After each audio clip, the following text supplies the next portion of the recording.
तो फिर Blaze on आपने स्टार्ट की एंड थोड़े अर्से बाद you wrapped it up and आप कनाडा मूव करने का डिसीजन ले लिया आपने। नहीं 10 साल 11 साल चलाने के बाद। या so was it tough? What made you go out and how difficult was the transition? It was not an easy decision.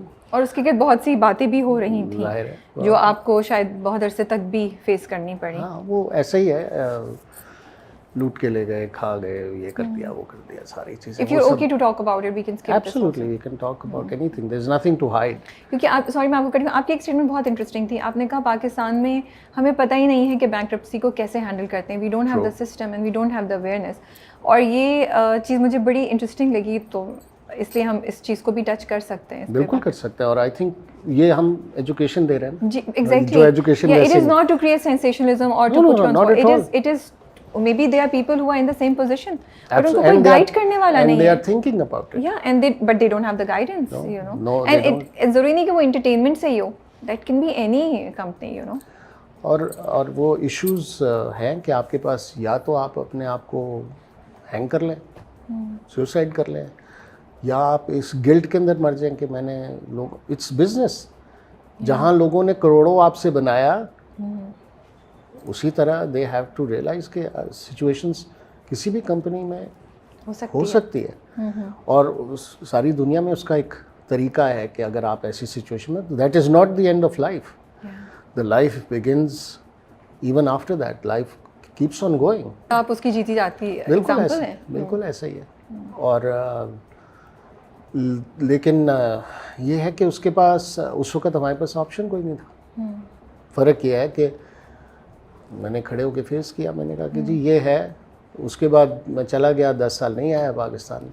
तो जो जाने का फैसला था वो ये था कि आप फ्रेश स्टार्ट करना चाहते थे, या आप ब्रेक लेना चाहते थे, या अपने आप को फिर से इतना फाइनेंशियली स्ट्रॉन्ग करके वापस आना चाहते थे? नहीं, मेरा फैसला बहुत सिंपल था कि I need to take a fresh start. My kids were very young, I did not want them to grow up in a environment जो टॉक्सिक हो गई थी मेरे लिए, और मेरे किए हुए के उनको नहीं भुगतना चाहिए। So we started afresh in a country like Canada.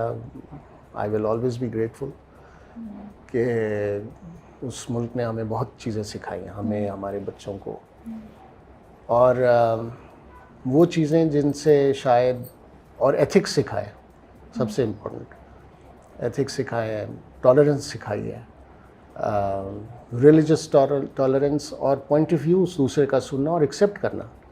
ये नहीं कि जी या आप मेरी बात से एग्री करें, otherwise you have no right to live. तो कनाडा के बहुत बहुत एडवांटेजेस और बहुत एहसानात हैं हम लोगों के ऊपर। आई एम ग्लैड दैट आप रिकग्नाइज़ कर रहे हैं। बहुत दफ़ा हम लोग चीज़ों को नहीं करते हैं रिकग्नाइज, एंड इट्स इम्पॉर्टेंट। जिसने जो कंट्री हो, माशरा हो, एक इंसान हो, कंपनी हो, उसकी जो कंट्रीब्यूशन है उसको मेंशन करना अच्छा होता है। हमारी पूरी फैमिली के ऊपर उसका स्टैम्प है। आज भी आप जब हमारी फैमिली से मिले आपको नज़र आता है। पहले शुरू में लोग मजाक उड़ाया करते थे, यार आप वो छोड़ें जी, आप कनेडियन हैं, आप तो आपको क्या पता। मुझे पता है मैं पाकिस्तानी भी हूँ। पाकिस्तानी पहले हैं शायद। बिल्कुल ऐसे ही है। लेकिन जो लोग इस वक्त इकोनॉमिकली या फाइनेंशियली या बिजनेस के पॉइंट ऑफ व्यू से कोई प्रॉब्लम फेस कर रहे हैं, मे बी आपकी ही तरह की सिचुएशन में है जहां उनको कोई रास्ता नज़र नहीं आ रहा और डेड एंड देख रहे हैं, आप उन्हें क्या एडवाइस करना चाहेंगे? देखिए, उसकी एडवाइस ये है कि आपको you have to take that step if it is necessary, कि आपको कोई रास्ता नहीं नज़र, तो आपको अल्लाह ताला ने ज़िंदगी दी भी है, और उसने कहा है कि अगर एक रास्ता बंद होता है तो दूसरे रास्ते भी खुलते हैं। तो this is not the end of the world. Go and talk to people, बात करें लोगों से। आपको बहुत दफ़ा बहुत तकलीफ दे जवाब मिलेंगे, मगर डिस्करेज नहीं हो। इवेंचुअली अल्लाह ताला कोई ना कोई रास्ता निकालता है, और जब रास्ता नहीं होता तो वो रास्ते बंद कर देता है, क्योंकि उसने आपके लिए कोई और रास्ता खोलना होता है। मेरे साथ तो हमेशा यही हुआ। लेकिन इतना कुछ सुनना अपने बारे में आसान था? कभी भी आसान नहीं होता, लेकिन अब तो सोशल मीडिया पे आम बात है ना, लोग एक दूसरे के बारे में ऐसे बातें करते हैं जैसे उनके घर में बैठे हुए। लेकिन उस वक्त ज़रा मुश्किल था। उस वक्त जो ज़्यादा परेशानी थी कि वो जब बातें आपके घर में आपके पेरेंट्स तक पहुंचती हैं तो वो फिर आपको तकलीफ़ देती हैं। But then that's the price you have to pay. Canada में ज़िंदगी बिल्कुल डिफरेंट उस पर थी. Completely different. खुद सब कुछ कर रहे थे आप, आपकी वाइफ ने भी जॉब की सब. एंड बच्चे भी छोटे थे उस वक्त. एकदम से इतना कुछ from a very luxurious life तो एक बेसिक लाइफ पे चले गए थे. इंटरेस्टिंग मुझे लगा कि आपने बहुत सी और जॉब्स भी की, कोल्ड कॉलिंग भी की. वो पूरा प्रोसेस कैसा था? क्या कहते थे आप अपने आप से? कभी तो होता होगा यार क्या कर रहा हूँ मैं, देयर वाज अ टाइम, या और was it an escape from everything? तो एक्चुअली ग्रेटफुल थे आप? यू कैन से दैट, लेकिन क्योंकि बच्चे छोटे थे, आप एक नई जगह अपने आप को बिल्ड कर रहे थे, तो आपको कभी इतना टाइम भी नहीं मिला सोचने का. तो चाहे कोल्ड कॉलिंग हो या गैस स्टेशन पे खड़ा होना या टिल के पीछे खड़ा होना, ये टाइम इतनी तेज़ी से निकलता है कि आपको फील नहीं होता कि यार बैठ के सोचेंगे ओ माय गॉड हमने क्या अचीव किया या क्या लूज़ कर दिया. हाँ, अलबत्ता कोई आता था पाकिस्तान से तो वो फिर बातें ऐसी करता था जिससे ज़रा सा फील होता था. तो यार तुम तो ऐसे, और अरे भाई था, हो गया, ख़त्म, आगे बढ़ो. तो ये भी कितना इंपॉर्टेंट आप बात है, लोग कितना आपकी आप चल रहे हो, लोगों की वजह से आप एकदम से वो हो जाए. लेकिन जब लोग पहचानते थे फिर क्या होता था ये बताएं?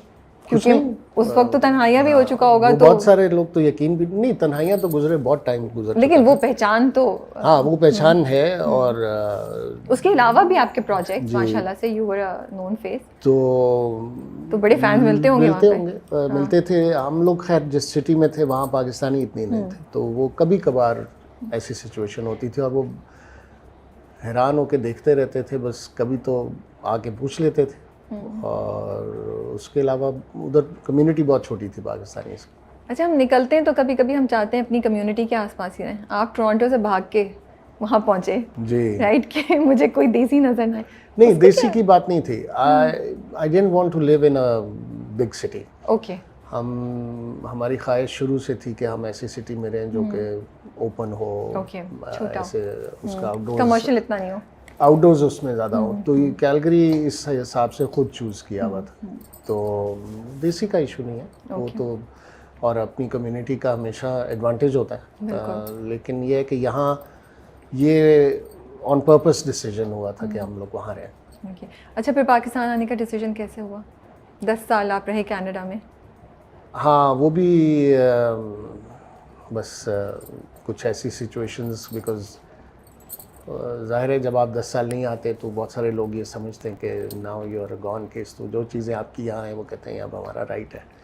तो इस तरह की बहुत सारी चीज़ें थी, तो वो रिजॉल्व करनी ज़रूरी थी. फिर वो स्टिग्मा आपके साथ एक अटैच हुआ था कि जी इन्होंने ये किया, इन्होंने किया. फिर आई सेड कि it's about time, should come here. फिर मैं आया यहाँ पे. आके आमना एक हमारी होती थी जर्नलिस्ट, उनका एक शो था, उस पर मुझे उन्होंने बुलाया. तो उन्होंने मेरे से सवाल किया कि हम आपसे सवाल करें. मैंने कहा बिल्कुल करें. उन्होंने कहा जी ये हुआ, आपके बारे में ये सुना. मैंने कहा बिल्कुल आपने सुना होगा. आज मैं बैठा हुआ, if I owe anything somebody should come and ask for it. Okay. Nobody came. Yeah. Okay. तो that put an end to a lot of things. तो वो जब तक आप चीज़ों से अवॉइड कर रहे हैं या दूर रहें तो वो स्पेकुलेशंस बढ़ती रहती हैं लोगों की. लेकिन जब आप आए थे तो आपने सोच के आए थे कि now there is no going back? नहीं, ऐसा नहीं था. थोड़े अरसे के लिए नहीं, वो हमारे कुछ इश्यूज थे उसको रिजॉल्व करने के. तो फिर ये था कि हम चले जाएंगे. बट फिर ये हुआ कि फैमिली मूव कर गई, मैं यहीं रहा. फिर ANB प्रोडक्शंस शुरू हुई. फिर आई कुडंट गो बैक.